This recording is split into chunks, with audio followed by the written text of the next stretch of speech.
So, my name is Craig DeLarge, and I am your MC, as it were, for today. And we're really happy to have you here for our youth co-creation session.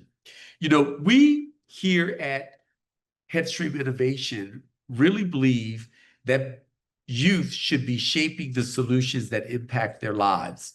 So we want you to know that this is not just a webinar where we're going to be kind of talking to you, but this session today is a design lab.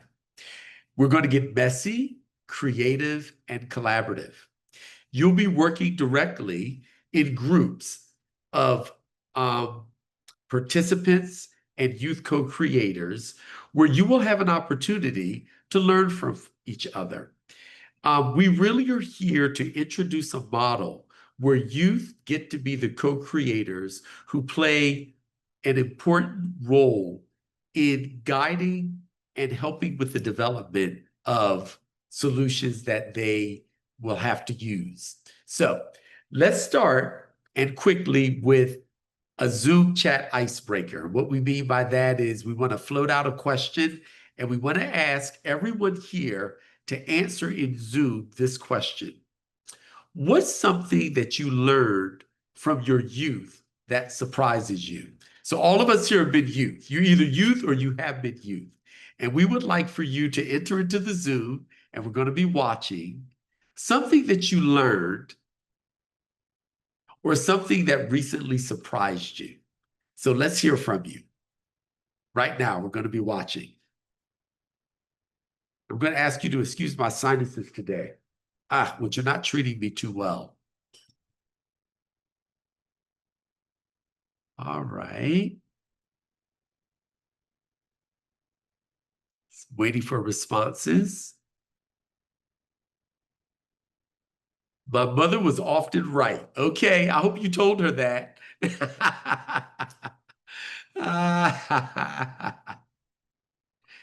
Yes, indeed. You're right about that, Dawn. The older I get, the smarter my mom and dad become. Everything takes longer than you think it will. Yes, and that doesn't change. They often say whatever you think it'll take in terms of time and energy, double it. Double it. Let's see, thank you. I would say that I learned a lot, that I'm a lot more confident than I thought I was. I agree. We're all smarter than we think we are, and even more smarter in community. As a child, I assumed grown-ups move through life with certainty, clear answers, and a step-by-step plan, not by a long shot. But you realize that even the most put-together people are still learning, healing, and making it up as we go. You're right. It's all made up. There's always more to learn. True. Try something new. It never hurts. Or at least if it hurts, you can heal from it. That it's okay to slow down and take a break. Yes, yes.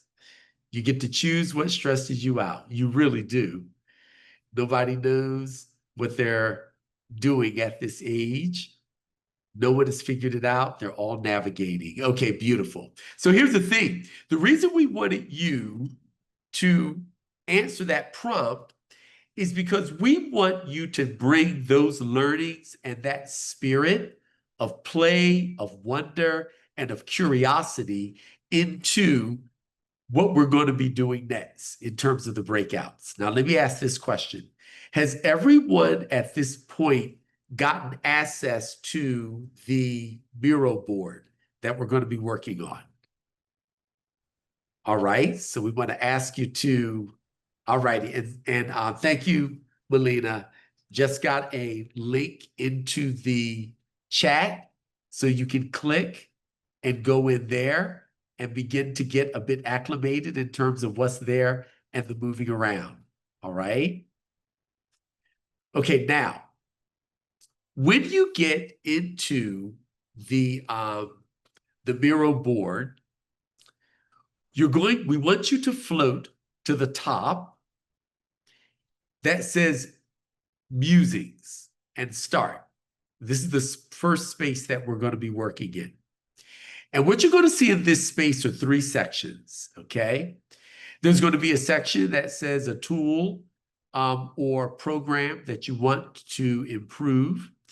a next section where you've struggled in meaningfully involving youth in the development of a tool. And third, if I could co-create anything with the youth today, it would be. All right.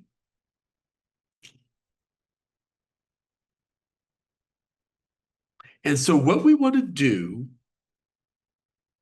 is we want to now have what we call a quiet storm. So it's like a brainstorm, but without everybody shouting out over top of one another. We want to take time now here for the next 5 minutes, and we want to crowdsource musings.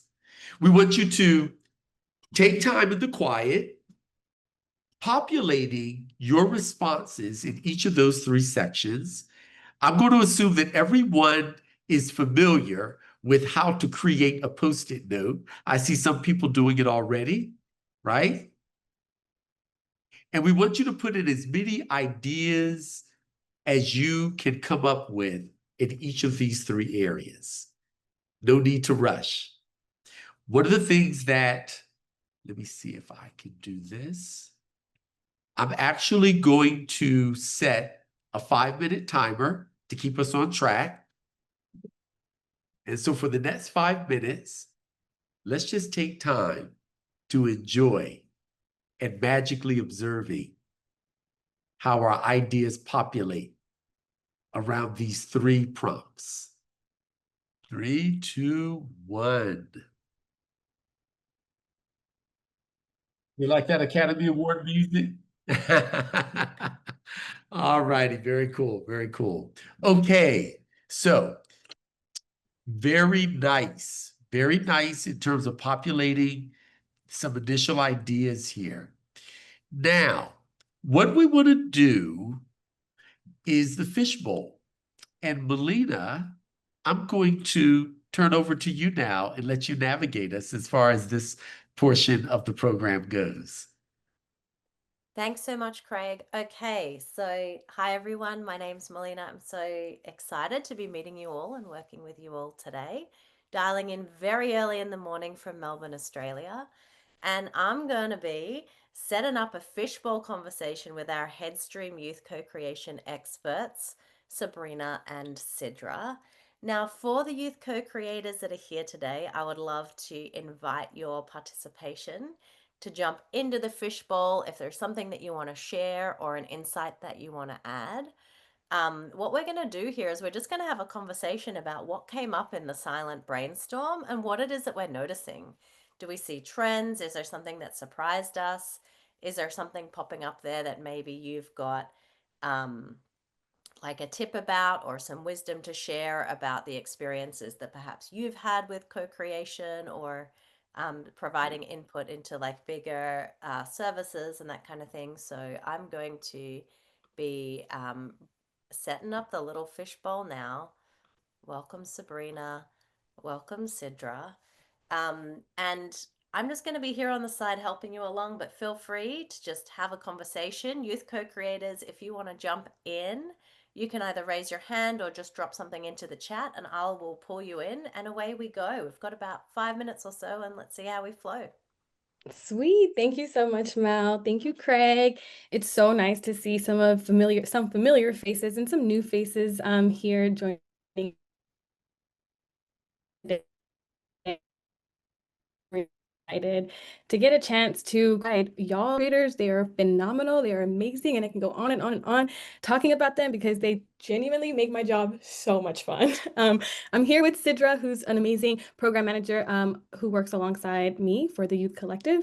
And like Mel said, let's just dive straight into the Miro and share some reflections, some takeaways, and maybe talk a little bit about our equity-centered youth co-creation framework to wrap up. So diving into this now, I just want to say that I am super impressed with the intention, as well as like the critical like care that is coming from some of the ideas that I'm seeing here, such as a mutual aid tool, like college navigational tools, college access tools is something that's coming up, a media literacy program and device. Like these are all things that are what I'm is things that I'm seeing being more pressing and more advocated for in the conversations that I'm having with folks who are building technology or building programs or enhancing things. So it's really nice to see these being put on the mural because it validates some of the things that I've already been talking about. I'm curious, Sidra, what you think? That's such a good point because something that's coming up for me is that we're already maybe halfway through co-creation, maybe as a philosophy, as a concept. Folks are here interested in finding ways they can involve young people, and that's already the first maybe two steps of working with young people and seeing opportunities that they can engage with them. And there are across the board, there's research recruitment, there is tools they want to build out, they want to make things fun and engaging, and that really resonates that there is building that is intentionally happening and there are opportunities and places that we can grow together. That's really coming up for me as like the group that we're here with, the folks that we're going to be more collaboratively working with later. Mhm. Another thing I'm seeing too is like one, recruitment, and two, getting their attention and buy-in.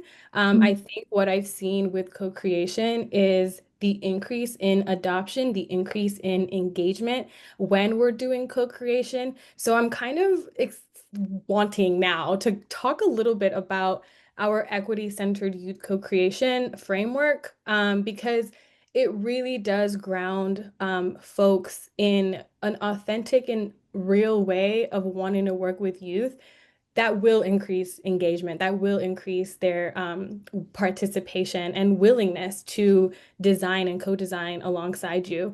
And so I just want to quickly talk about the framework. It was a part of the pre-work recording, so I hope you had a chance to watch that. If not, I'm happy to talk a little bit more in detail about it now. Our equity-centered youth co-creation framework is really a design strategy that empowers young people as active agents and creators of the technologies they use and the programs they use and the policies that impact them the most. It's really grounded in three principles. One is cultural wealth. I'm not sure if you're familiar with Terry Also. She's an amazing scholar who speaks about the cultural wealth that systemically excluded young people have. And instead of viewing them from a place of deficit, it really encourages to see the plethora of wealth and lived experiences that they have that make them experts of their own lives. And so the cultural wealth model is one model that we really ground our work in.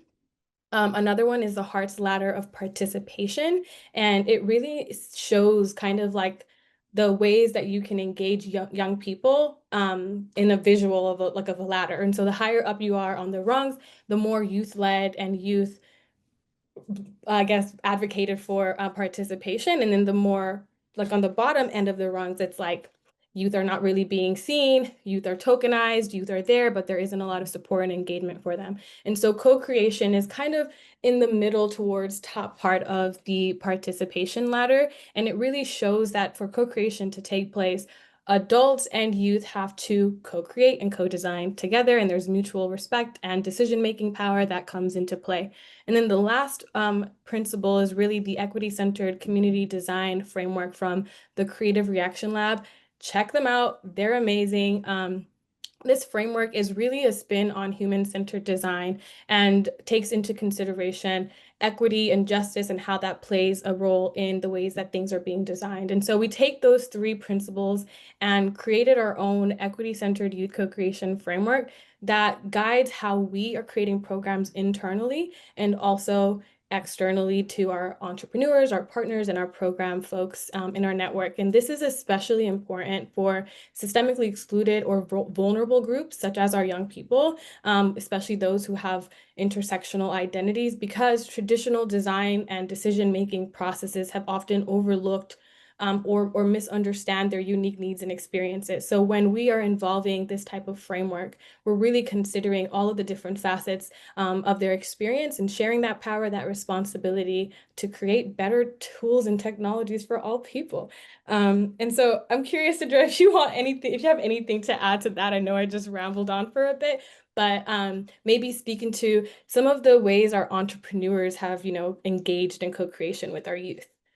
Absolutely, not a ramble at all. I think that is super helpful framing, and that's exactly what we use in our work. We've, been running programs for a few years where we really ensure that our co-creators in our programs are positioned as co-designers, co-creators, collaborators, and really influencers of change alongside our entrepreneurs, and they're building digital mental health products. And ways they've brought young people in is kind of across the product lifecycle. We're seeing that you could be within the marketing, within the growth, within features of specific products, early brainstorming, prototyping new features, even. Really, it could kind of fall wherever you as an entrepreneur want it to fall. And I think that's a really key thing to also call out is that we've seen a lot of power structures break. In our sessions and our programs, it's really entrepreneurs coming in with that, like, all right, open ears, open mind, what do you got, right?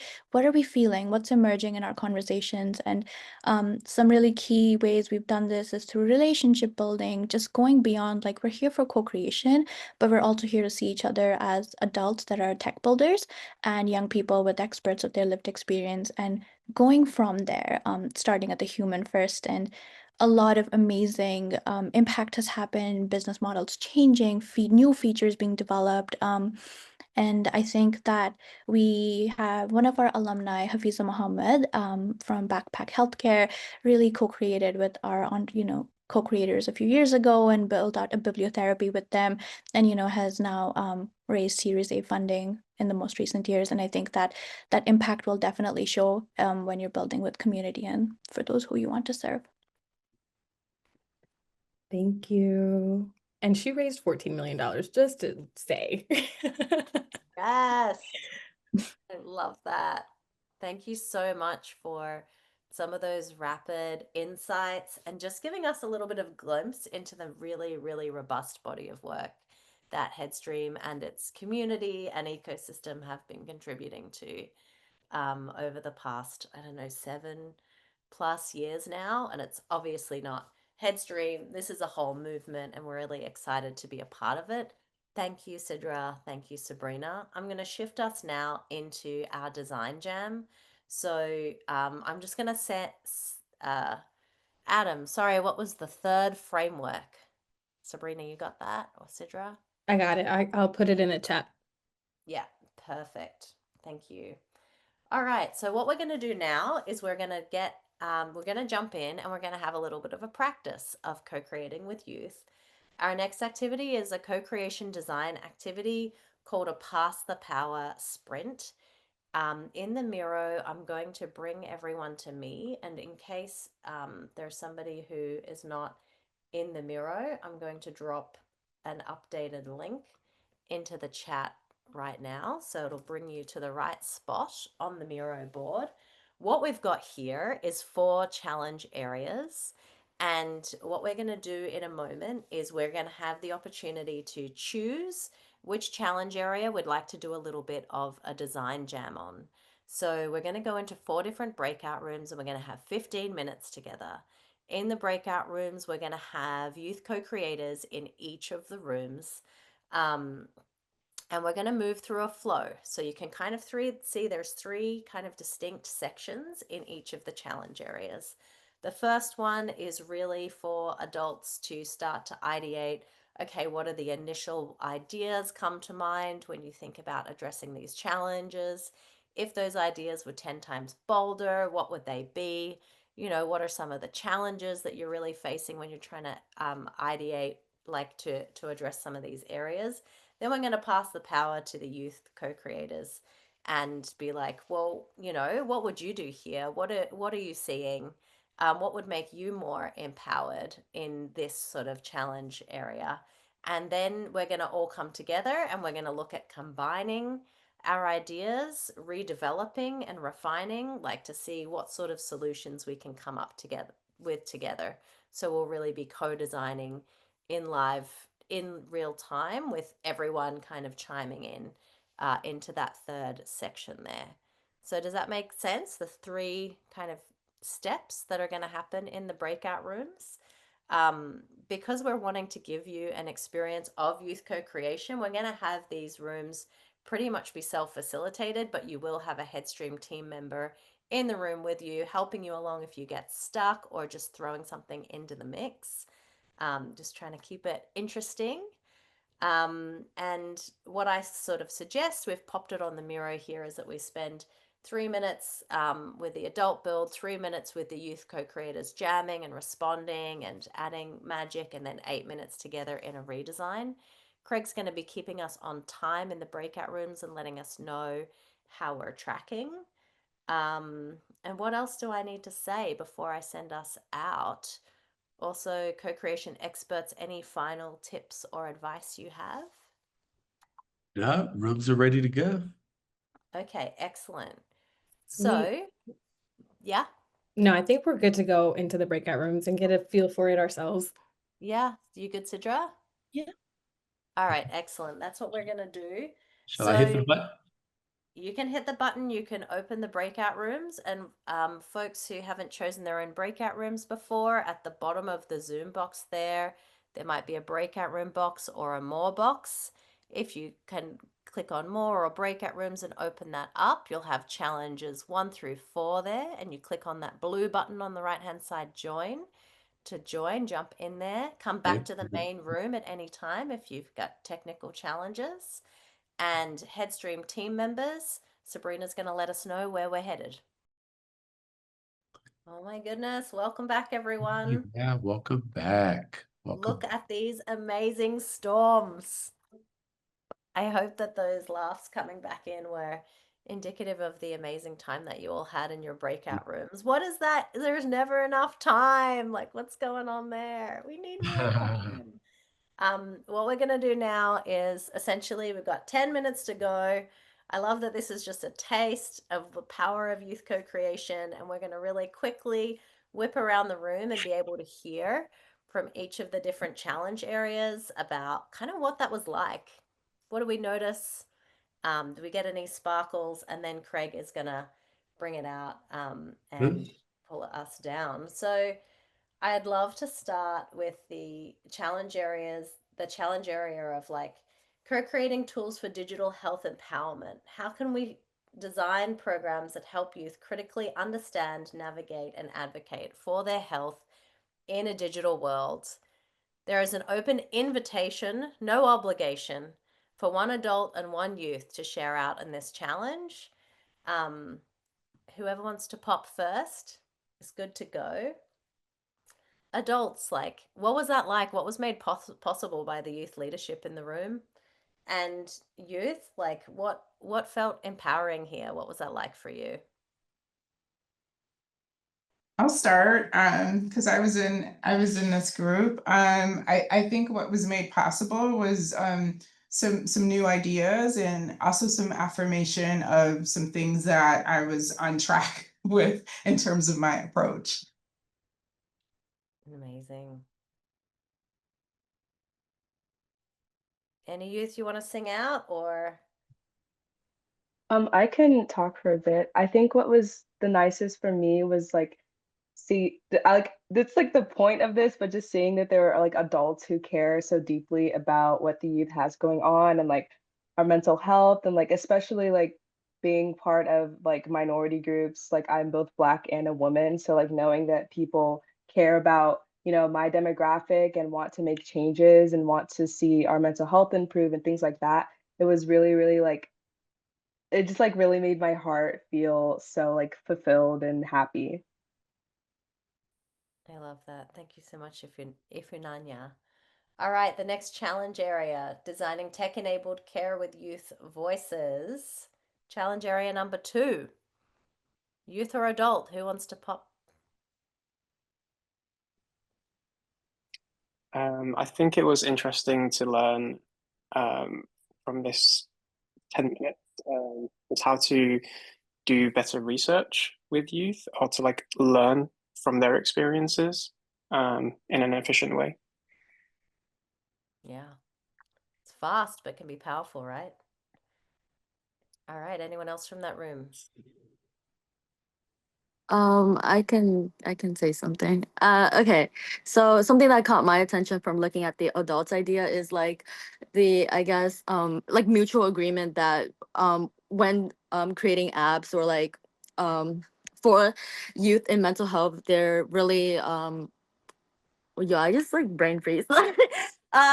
Just kind of having this emphasize that we do not want to like create like a paywall barrier, so we're removing all fees. And also this kind of brings on to the next point, where even if it is for like a profit organization, I think there are other ways for people that are using the app to like give back their time to the company rather than paying like a fee. So say someone becoming like a volunteer for the company or like a paid intern, I think that way is better. And also on like an intuitive basis, people generally want more support, not less. Oh, I love that. Yes. Thank you, Maya. Something, can I? Yeah, of course, Naomi. Something I learned is there's lots of like miscommunication between the adults and the co-creators, especially in the surveys or like getting information out. I feel when most adults want to help youth creators, rather youth users in their products, they try to get the information like point blank. Like in the surveys, they ask like, "Oh, are you anxious? Are you struggling with this or that?" But I feel it's less about like the labels and more about like how you feel. So if you can get youth to, I know that they want to use the answers to like build their products, but if you can get the questions right, I feel like that could be very perfect in getting what you need to do. Instead of asking what you think you should, ask what the kids will answer is what I'm trying to say. Yeah, get the questions right. The power of a good question. I love that. Thank you so much, Naomi. All right, challenge area number 3, building safer AI and for youth. Who's got something to share in here? This topic specifically, oh, sorry. This topic specifically was very engaging and it was very and interesting. More specifically, because we discussed a lot about data safety and a lot about AI and how the youth today can find outlets on how they could express the challenges they face with AI, not just how they use AI on a whole or on a general basis, but how they could like find ways to express the situations that they've encountered with AI. But one situation as well, or one topic as well, that I feel like we discussed as well, with Simra and the other individuals within our group, was that outlets are really important to navigate the data privacy and to break stigmas. Yeah. Thank you. Well put, Kalan. Ismini.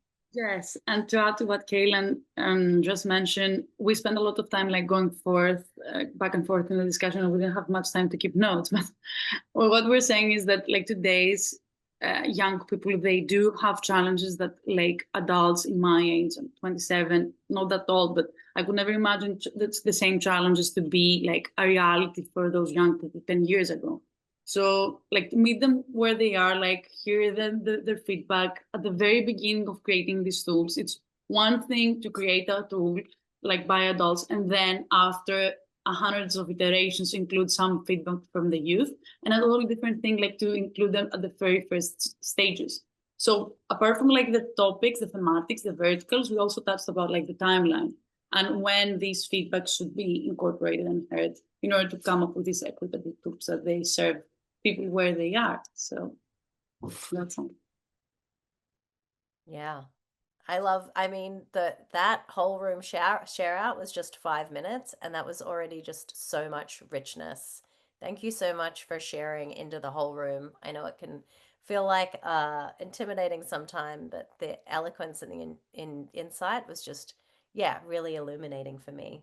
I'm going to pass over to Craig now, who's going to close us out. It's going to take about 5 minutes, I think. So we're running a couple minutes over, but yeah, thanks for bearing with us. So thank you all so much for spending this last hour with us. We hope that you've gotten a really beneficial glimpse of this process and how it can work and the chemistry and the collaboration that can be created as a result of it. We hope that this will prompt you to think about working more with Headstream to benefit from this community that we're developing here.